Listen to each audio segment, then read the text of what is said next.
हाय मित्रों, UPSC CSC 2022 MCQ batch में आप सभी का स्वागत है। इस बैच की श्रृंखला में अभी हम पॉलिटी संबंधित अपना टेस्ट 3 है, उसके नेक्स्ट क्वेश्चन करने जा रहे हैं। उसमें हमारा 57 नंबर क्वेश्चन ये कह रहा है, जिला योजना समिति के संदर्भ में निम्नलिखित कथनों में से कौन सा कथन सही नहीं है। आपको गलत कथन बताना है 4 कथन में से। पहला कह रहा, प्रत्येक राज्य जिला स्तर पर एक जिला योजना समिति का गठन करेगा। आपको बताना ये कथन सत्य है या असत्य। दूसरा कह रहा है, जिला योजना समिति के 4/5 सदस्यों को निर्वाचित किया जाना सही है। आपको बताना ये कथन सत्य है या असत्य है। 4/5 निर्वाचित होंगे इसके सदस्य। और सी ऑप्शन ये कह रहा है, समिति के निर्वाचित सदस्यों का प्रतिनिधित्व जिले के ग्रामीण और शहरी जनसंख्या के अनुपात के अनुरूप होना चाहिए। आपको बताना ये कथन सत्य है या असत्य।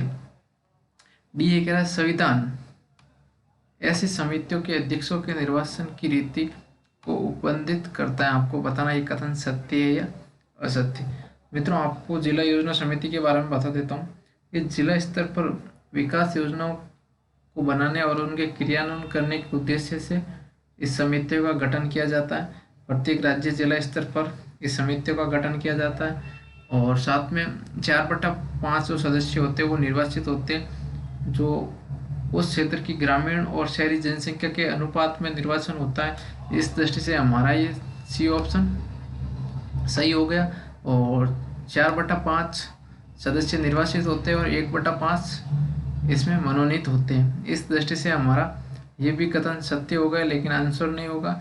और प्रत्येक जिले स्तर पर बात कर रहा है मित्रों, ये भी हमारा कथन सत्य है। लेकिन आप अगर डी को सही गौर से पढ़ोगे तो आप इसका आंसर सही निकाल पाओगे, क्योंकि संविधान में ऐसा कहीं उपबंध नहीं है इसके अध्यक्ष के निर्वाचन के संदर्भ में। इसके अध्यक्ष का निर्वाचन इसी समिति के सदस्यों के द्वारा होता है। इस दृष्टि से हमारा ये कथन गलत हुआ।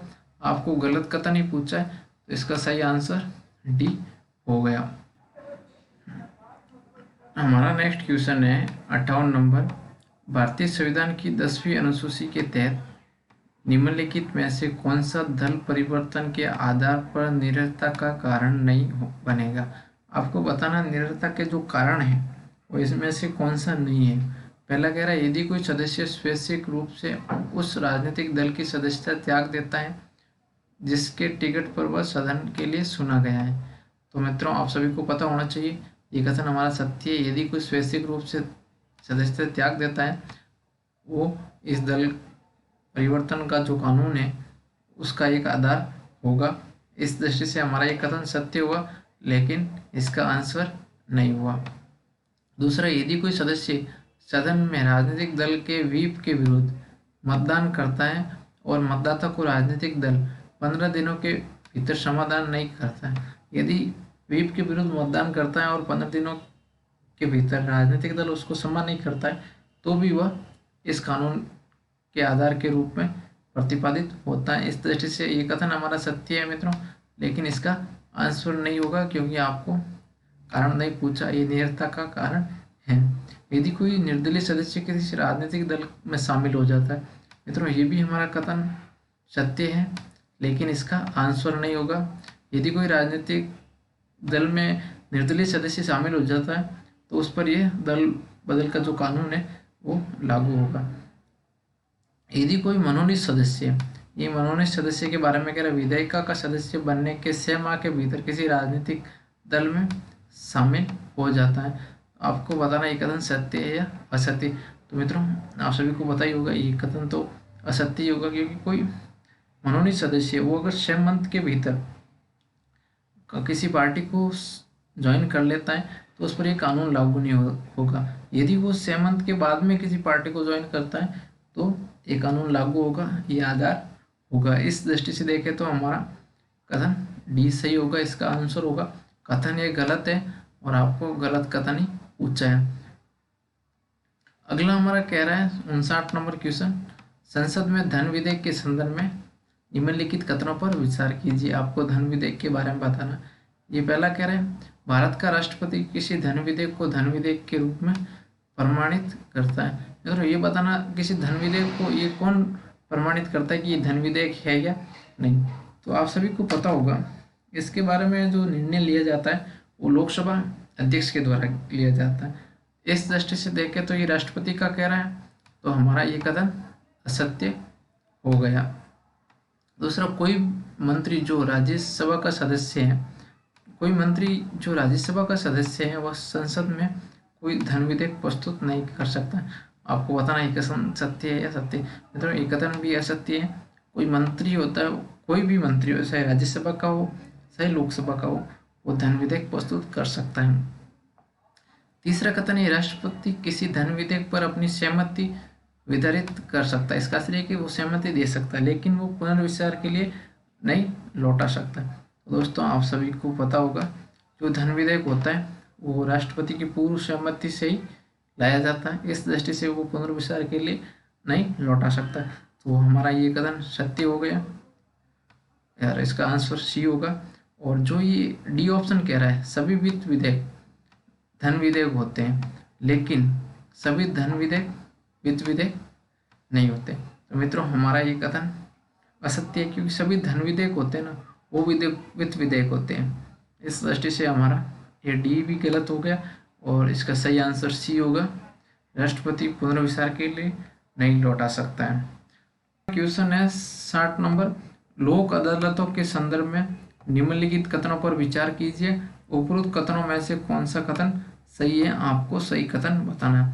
पहला कह रहा है, लोक अदालतों को विधिक सेवा प्राधिकरण अधिनियम 1987 के तहत वैधानिक दर्जा दिया गया है।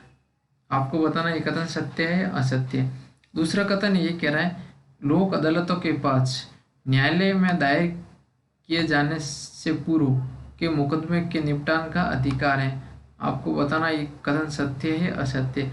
दोस्तों आपको बता देता हूँ, ये वैधानिक दर्जे प्राप्त निकाय है और न्यायिक निकाय है। आप सभी को पता होगा ये जो विधिक सेवा प्राधिकरण अधिनियम 1987 वाला है, इसी के तहत इसकी स्थापना की गई है। इस दृष्टि से हमारा पहला कथन सत्य हो गया। और साथ में जो ये कह रहा है कि न्यायालय में दायर किए जाने से पूर्व इस मामले की सुनवाई ये कर सकता है, और जो न्यायालय में है अगर दोनों पक्ष सहमत हो जाए वो भी मामला इस कोर्ट में आ सकता है। इस दृष्टि से हमारा दूसरा कथन भी सत्य होगा। आपको सही पूछा है तो इसका ऑप्शन सी सही होगा दोनों। अब हमारा अगला क्वेश्चन है, भारत के उपराष्ट्रपति के संदर्भ में निम्नलिखित में से कौन सा कथन सही नहीं है। आपको उपराष्ट्रपति के संदर्भ में बताना कौन सा कथन सही नहीं है। ये कह रहा है, उपराष्ट्रपति को राज्यसभा सदस्य के रूप में चुने जाने के लिए आहिर होना चाहिए। आपको बताना ये कथन सत्य है या असत्य। उसको क्या राज्यसभा के सदस्य के लिए आहिर होना चाहिए या नहीं होना चाहिए। तो दोस्तों ये कथन सत्य है, वो भारत का नागरिक होना चाहिए, साथ में राज्यसभा सदस्य होने के लिए आर्य होना चाहिए। इस दृष्टि से हमारा ये कथन सत्य हो गया, लेकिन आंसर नहीं होगा।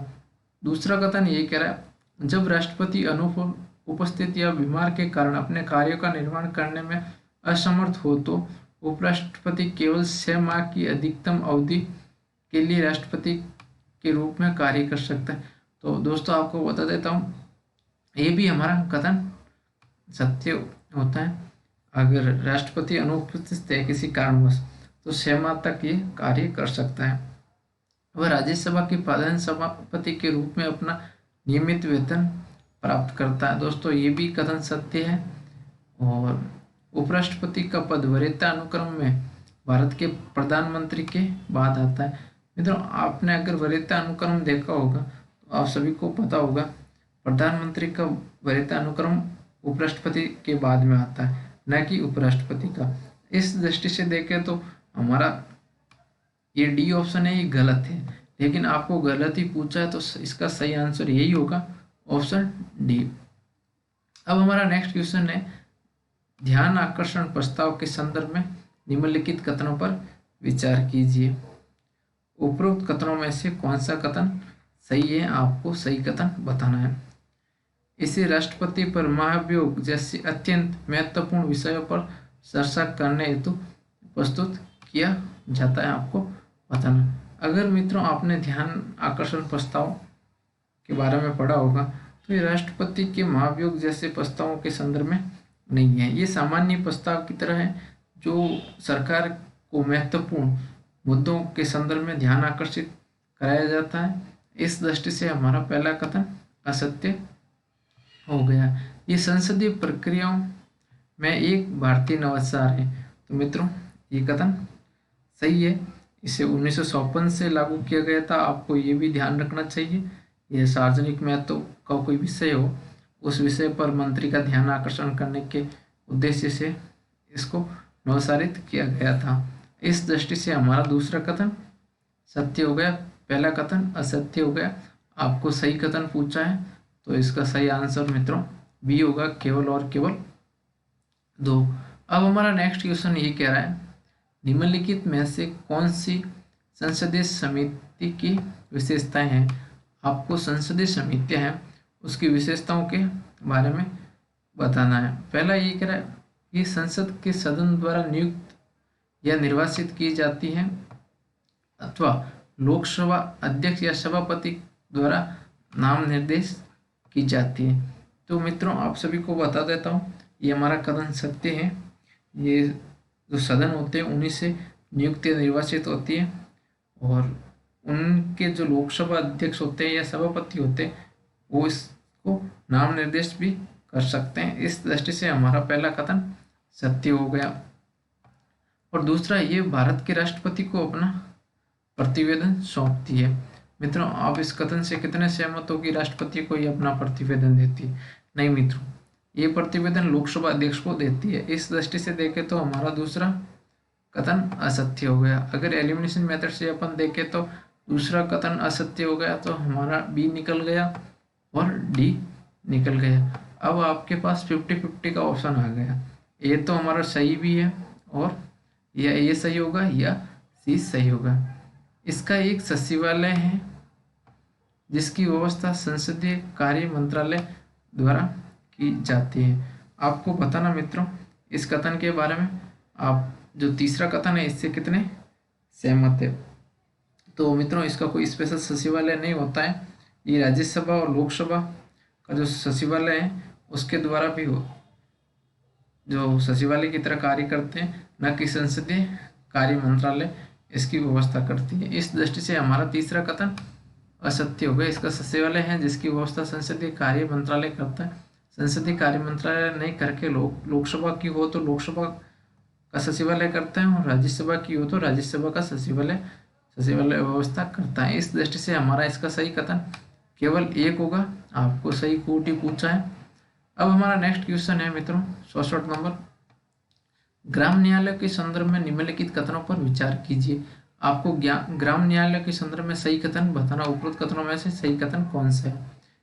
इससे पीठासीन अधिकारी जो न्याय अधिकारी होता है की नियुक्ति उच्च न्यायालय के परामर्श से राज्य सरकार द्वारा की जाती है। आपको बताना ये कथन सत्य है या असत्य। और दूसरा कथन ये कह रहा है ये सल न्यायालय मोबाइल कोर्ट है और जहाँ फौजदारी और दीवान दोनों मामलों की सुनवाई करने की इनको शक्ति है या नहीं, आपको बताना है। ये कह रहे हैं फौजदारी और दीवान दोनों न्यायालयों की शक्तियों का प्रयोग करता है। आपको बताना ये कथन सत्य है या असत्य। साथ में ये भी बताना ये मोबाइल कोर्ट की तरह है या नहीं है। तो मित्रों आप गौर करोगे, सही से पढ़ोगे तो इसमें जो पहला कथन दे रखा है ये कह रहा है इसकी नियुक्ति राज्य सरकार द्वारा की जाती है। मित्रों सरकार द्वारा न्यायालय में नियुक्ति किसी की भी नहीं की जाती है। आप अगर कॉमन सेंस से सोचोगे तो हमारा पहला कथन गलत हो जाता है। आपको बता देता हूँ इसमें राज्यपाल के द्वारा नियुक्ति की जाती है, सुप्रीम जो हाई कोर्ट होता है उसके परामर्श के बाद में। और ये की सलाह मोबाइल कोर्ट की तरह है मित्रों, हमारा ये कथन सत्य है। और साथ में ये दोनों जो फौजदारी और दीवानी मामले हैं उनकी सुनवाई करने की इसके पास शक्ति है। इस दृष्टि से हमारा दूसरा कथन सही हो गया। इसका सही ऑप्शन बी होगा मित्रों, केवल और केवल 2। ये सरकार के द्वारा कह रहा है, इस दृष्टि से हमारा कथन गलत हो गया। अब हमारा नेक्स्ट क्वेश्चन ये कह रहा है हाल ही में सुर्खियों में रहे प्रत्यार्पण अधिनियम 1962 के संदर्भ में निम्नलिखित कथनों पर विचार कीजिए। उपरोक्त कथनों में से कौन सा कथन सही है, आपको सही कथन बताना है। पहला कथन यही कह रहा है, ये अधिनियम प्रत्यार्पण संधि को भारत द्वारा किसी विदेशी राज्य के साथ की गई संधि या समझौते के रूप में परिभाषित करता है, जिससे 15 अगस्त 1947 से पूर्व की संधियों भी सम्मिलित हैं। आपको बताना ये कथन सत्य है या असत्य है। दूसरा कथन ये कह रहा है, अधिनियम के अंतर्गत जांचाधीन एवं विचाराधीन अपराधियों के मामले में भी प्रत्यार्पण अनुरोध किया जा सकता है। आपको बताना ये कथन सत्य है या असत्य। भारत के गृह मंत्रालय प्रत्यार्पण के लिए नोडल प्राधिकारी होता है। आपको बताना है इसका नोडल जो प्राधिकारी होता है वो कौन सा मंत्रालय होता है। मित्रों, आप अगर एलिमिनेशन मेथड से देखोगे तो आप सभी को पता होगा इसका नोडल जो मंत्रालय है वो गृह मंत्रालय ना होकर विदेश मंत्रालय है। इस दृष्टि से देखें तो हमारा तीसरा कथन असत्य हो गया। तो अगर आप तीसरा निकाल देते हो तो हमारा ए ऑप्शन कैंसिल हो गया और डी ऑप्शन कैंसिल हो गया। या तो हमारा बी होगा या सी होगा। तो बी तो दोनों में आ रहा है तो हमारा बी सही है। अधिनियम के अंतर्गत जांचधीन एवं विचाराधीन अपराधियों के मामले में भी प्रत्यार्पण अनुरोध किया जा सकता। कोई विचाराधीन अपराधी है उसके मामले में ही कानून लागू होता है। इस दृष्टि से हमारा दूसरा कथन सत्य हो गया। और मित्रों, आपको बता देता हूँ जो ये कानून है जो हमारे 1947 से पूर्व में जो भी कोई संधियाँ कर रखी हुई थी किसी देश के साथ उस पर भी ये लागू होता है। इस दृष्टि से हमारा पहला कथन सही हो गया। और इसका सही आंसर मित्रों 1 और 2 दोनों है तो ऑप्शन बी सही हो गया, केवल 1 और 2। हमारा अगला क्वेश्चन है 66 नंबर। नगरीय शासन के प्रकारों में एक टाउनशिप के संदर्भ में निम्नलिखित कथनों पर विचार कीजिए। उपरोक्त कथनों में से कौन सा कथन सही है। आपको टाउनशिप के बारे में बताना है कौन सा कथन सही है। पहला कथन ये कह रहा है, इससे बड़े सार्वजनिक उद्यमियों द्वारा अपने कर्मचारियों और श्रमिकों को नागरिक सुविधा प्रदान करने हेतु स्थापित किया गया। आपको बताना जो सार्वजनिक उद्यम है उसके द्वारा इसकी स्थापना की जाती है या नहीं। राज्य सरकार टाउनशिप के प्रशासन प्रबंधन हेतु एक नगर प्रशासक की नियुक्ति करती है। आपको बताना ये कथन सत्य है या असत्य। इसमें कोई निर्वाचित सदस्य नहीं होता है। आपको बताना तीसरा कथन सत्य है या असत्य। तो मित्रों, टाउनशिप के बारे में आपको बता देता हूँ। ये जो सार्वजनिक क्षेत्र के उद्यम है उसके पास जो कर्मचारी और जो श्रमिक होते हैं उनकी जो कॉलोनी बनी हुई थी उस कॉलोनी के प्रशासन के उद्देश्य से टाउनशिप की स्थापना की जाती है। जो भी उद्यम में इंजीनियरिंग और मैनेजर पोस्ट पे होते हैं वो इस क्षेत्र का प्रशासन देखते हैं और नियुक्ति भी उनके द्वारा ही की जाती है, न कि सरकार द्वारा। यहाँ पे सभी नियुक्त निर्वाचन की प्रणाली यहाँ पे नहीं होती है, सभी नियुक्त होते हैं उद्यम के द्वारा। इस दृष्टि से देखें तो पहला कथन हमारा सत्य हो गया और दूसरा कथन ये सरकार का कह रहा है, इस दृष्टि से हमारा गलत हो गया। और तीसरा निर्वाचन सदस्य नहीं होता है तो ये हमारा कथन सत्य हो गया। इसमें निर्वाचन सदस्य नहीं होता है, सभी मनोनीत होते हैं कंपनी के द्वारा। इस दृष्टि से इसका सही आंसर डी हो गया, केवल 1 और 3। अब हम नेक्स्ट क्वेश्चन की तरफ देखते हैं। 67 नंबर हमारा क्वेश्चन कहता है, अध्यादेश प्रख्यापित करने के राष्ट्रपति की शक्ति के संदर्भ में निम्नलिखित कथनों पर विचार कीजिए। उपरोक्त कथनों में से कौन सा कथन सही है। जो राष्ट्रपति अध्यादेश जारी करता है 123 के तहत जो विश्रांत काल होता है, 2 सदनों के बीच का काल होता है, अगर सदन नहीं चल रहा है उस टाइम जो अध्यादेश राष्ट्रपति प्रख्यापित करता है उसके बारे में आपको सही कथन बताना है। इसे संसद द्वारा के किसी भी अधिनियम को निरस्त या संशोधित किया जा सकता है। आपको बताना है इसके द्वारा संसद के किसी भी अधिनियम, कोई भी अधिनियम है उसको निरस्त या संशोधित किया जा सकता है, आपको बताना है। इसे भूतलक्षी प्रभाव से लागू किया जा सकता है कि जिस टाइम ये लागू हुआ उससे पहले का कोई मामला है उस पर लागू किया जा सकता है या नहीं किया जा सकता है। भूतलक्षी प्रभाव के बारे में आपको कह रहा है। तीसरा कथन कह रहा है इसे सामान्य परिस्थितियों में राज्य सूची में वर्णकृत विषयों पर जारी किया जा सकता है। आपको बताना कि राज्य सूची का कोई विषय है उस पर अध्यादेश जारी किया जा सकता है या नहीं। तो दोस्तों आपको बता देता हूँ, ये कोई सरकार का कानून है उसको निरस्त कर सकता है या संशोधित कर सकता है। इस दृष्टि से हमारा ये कथन सत्य है। और साथ में आपको ये भी बता देता हूँ, इसका प्रभाव भूतलक्षी से भी हो सकता है, लागू किया जा सकता है। इस दृष्टि से हमारा दूसरा कथन भी। लेकिन दोस्तों आपको ये पता होना चाहिए, ये जो राज्य सूची के विषय है उस पर ये अध्यादेश जारी नहीं किया जा सकता। इस दृष्टि से हमारा तीसरा कथन असत्य हो गया। तो अगर आप तीसरा निकाल देते हो तो हमारे पास ऑप्शन ये बचता है केवल 1 और 2। अगला हमारा क्वेश्चन है लोक लेखा समिति के संदर्भ में निम्नलिखित कथनों में से कौन सा कथन सत्य है।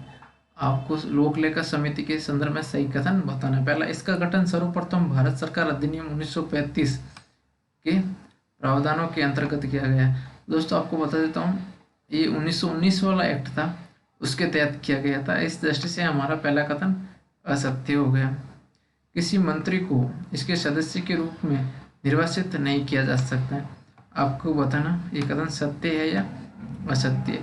इस समिति में राज्यसभा का कोई प्रतिनिधित्व नहीं होता है। आपको बताना ये कथन सत्य है या असत्य।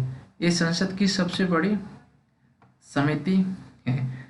आप अगर मित्रों समितियों के बारे में पढ़ा होगा आपने, आपको ये सबको पता होना चाहिए कि इसमें मंत्री नियुक्त नहीं होते।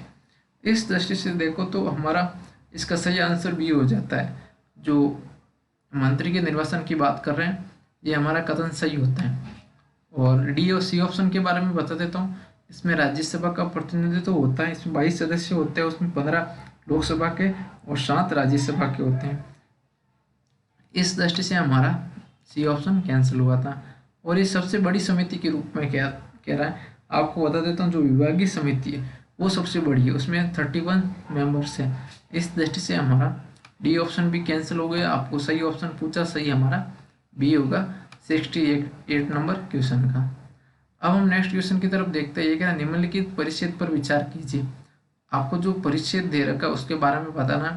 ये मित्रों एक वन्य जीव अभ्यारण्य से संबंधित है, उसकी विशेषताएं दे रखी हैं और ये किस वन्य जीव अभ्यारण्य से है आपको बताना है। पहला कह रहा है ये अभ्यारण्य पूर्वी हिमालय की वैश्विक जैव विविधता हॉटस्पॉट के अंतर्गत शामिल है। आपको बताना है जो पूर्वी जैव विविधता हॉटस्पॉट है उसमें ये शामिल है। उमत्रेव नदी, इसमें जो नदी है वो उमत्रेव नदी है जो आरक्षित वन और अभ्यारण्य की पश्चिमी सीमा निर्मित करती है। ये पश्चिम सीमा में नदी चल रही है, इसके बारे में ये कह रहा है। इस क्षेत्र की मुख्य नदी है।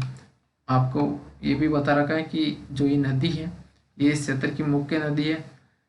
और इस अभ्यारण्य के समीप भारत का बांस का निवास करने वाला चिपचिपे शक्तिनुमा पैरों वाला समगादड़ पाया जाता है। मित्रों इसमें 3 विशेषताएं दे रखी है। आपको मैं सरलीकरण बता देता हूँ कि एक तो ये पूर्वी हिमालय में है, उमत्रेव नदी इसकी प्रमुख नदी है और साथ में ये कह रहा है जो समगादड़ है चिपचिपे शक्तिनुमा पैरों वाला वो यहाँ पाया जाता है। आपको बताना है ये किससे संबंधित है। तो मित्रों आप सभी को पता होगा ताल सापर तो नहीं हो सकता है, ये पूर्वी क्षेत्र में नहीं है। साथ में मधुमलई दक्षिण भारत में है, ये भी नहीं हो सकता है। और नैरादेवी है, ये भी नहीं हो सकता। मित्रों इसका सही आंसर सी होगा। नौकाई लेम वन्य जीव अभ्यारण्य है, इसका सही आंसर सी होगा। जो इसकी विशेषताएं दे रखी है ये इस वन्य जीव अभ्यारण्य से संबंधित है। इस दृष्टि से हमारा इसका सही आंसर सी हो गया। अब हमारा नेक्स्ट क्वेश्चन है निर्गम मत सर्वेक्षण। जो एग्जिट पोल है उसके संदर्भ में दोस्तों आपको बताना कौन सा कथन सही है। जो निर्गम मत सर्वेक्षण है इस संदर्भ में एक जनमत सर्वेक्षण है, आपको बताना है ये जनमत सर्वेक्षण है या नहीं। किसी निर्वाचन में एक राजनीतिक दल या उम्मीदवार की पहचान के संबंध में मतदाताओं ने कैसा व्यवहार प्रदर्शित किया है, आपको इसके बारे में बताना है।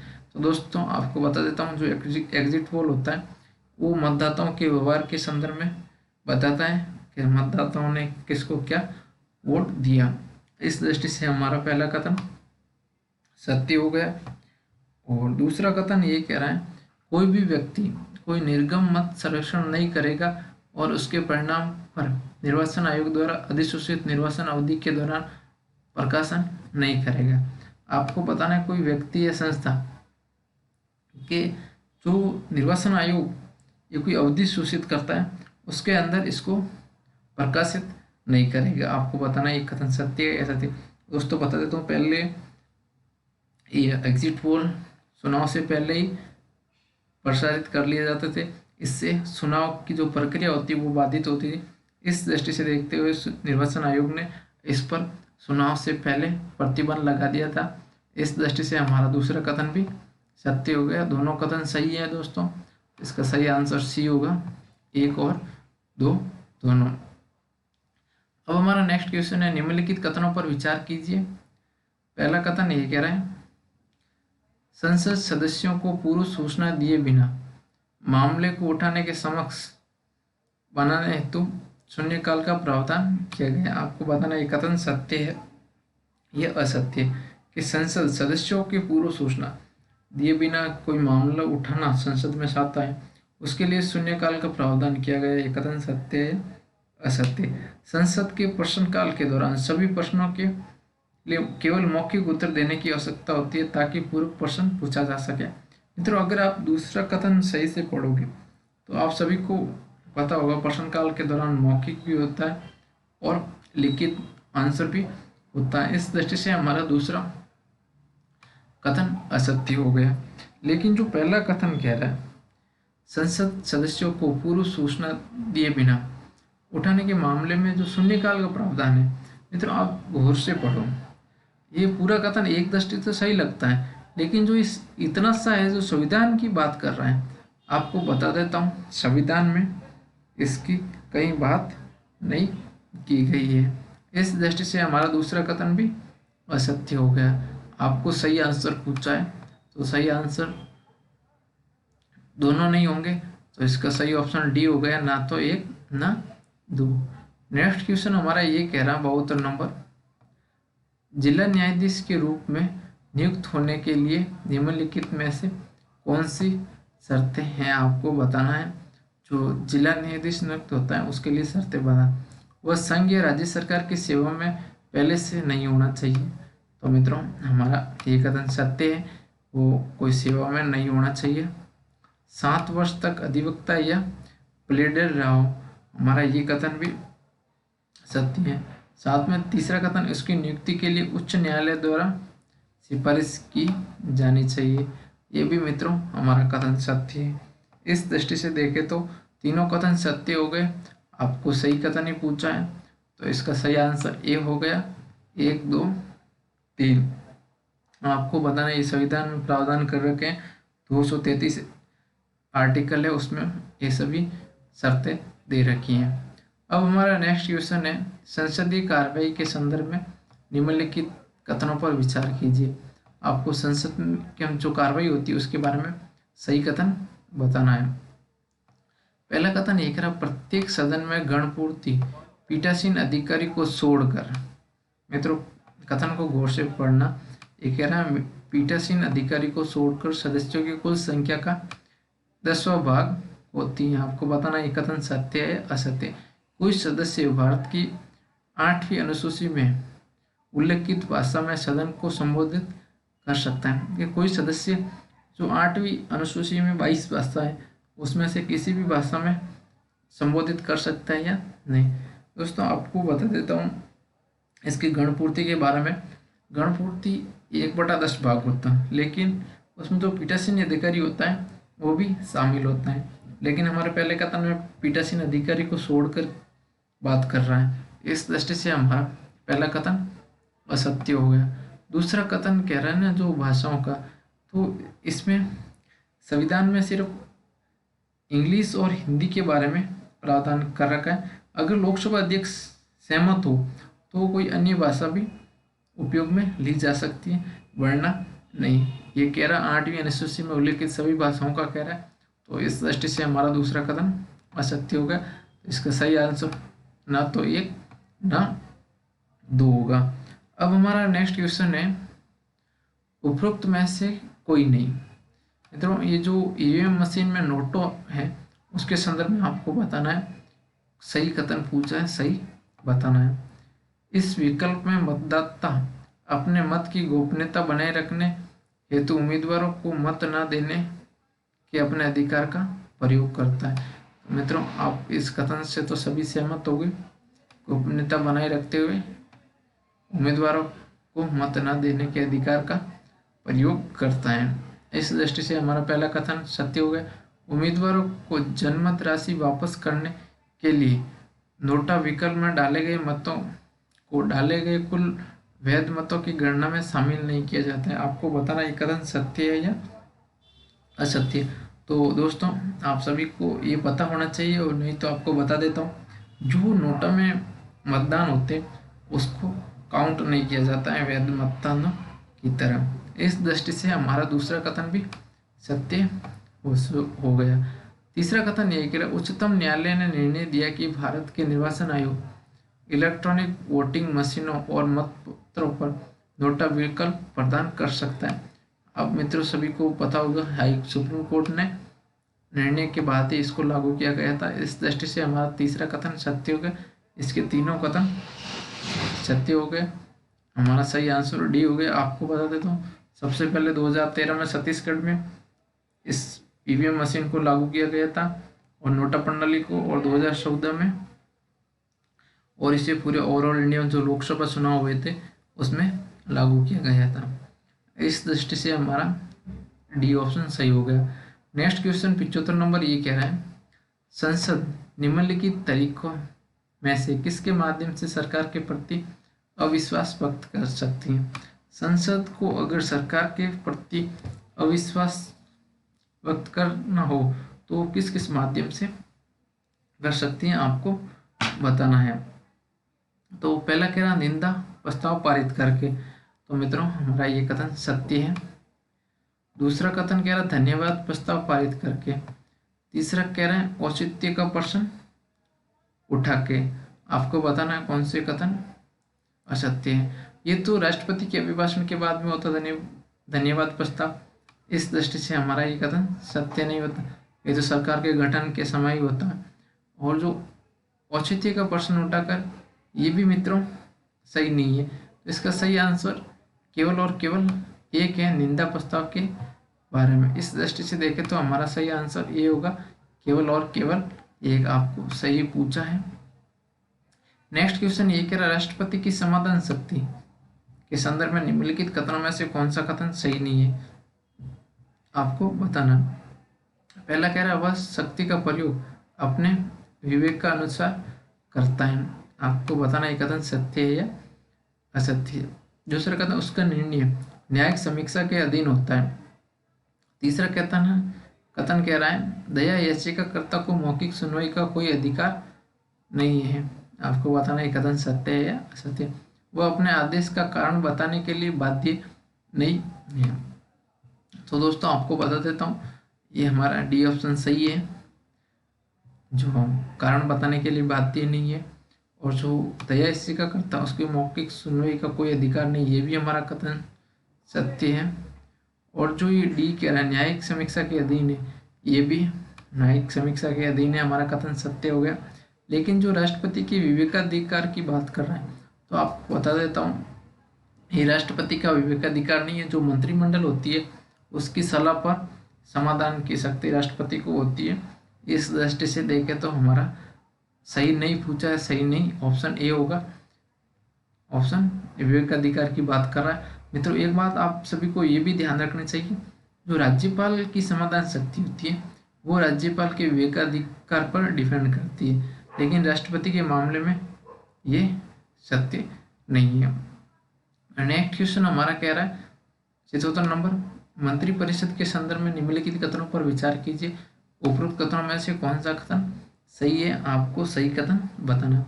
राष्ट्रपति की सिफारिश पर मंत्रिपरिषद द्वारा पुनर्विचार की गई सहायता या सलाह राष्ट्रपति के लिए बाध्यकारी होती है। मित्रों, आप सभी को इस कथन के बारे में वाकिफ होंगे कि यह कथन सत्य है। अगर पुनर्विचार की सलाह और सहायता बाध्यकारी होती है। संविधान के अनुसार मंत्रिपरिषद द्वारा राष्ट्रपति को दी गई सलाह किसी न्यायालय में जांच नहीं की जा सकती है। मित्रों, हमारा ये भी कथन सत्य है। जो मंत्रिपरिषद सलाह देते हैं राष्ट्रपति को, उसकी जांच न्यायालय में नहीं की जा सकती है। मंत्रिपरिषद सामूहिक रूप से संसद के प्रति उत्तरदायी होती है। तो मित्रों, आप सभी को इस कथन के बारे में ध्यान होना चाहिए। मंत्री सामूहिक रूप से लोकसभा के प्रति उत्तरदायी न हो, संसद के प्रति उत्तरदायी न होकर लोकसभा के प्रति उत्तरदायी होती है। इस दृष्टि से हमारा तीसरा कथन असत्य हो गया, पहला कथन सत्य हो गया, दूसरा कथन भी हमारा सत्य हो गया। तो इसका सही आंसर सी होगा, केवल 1 और 3।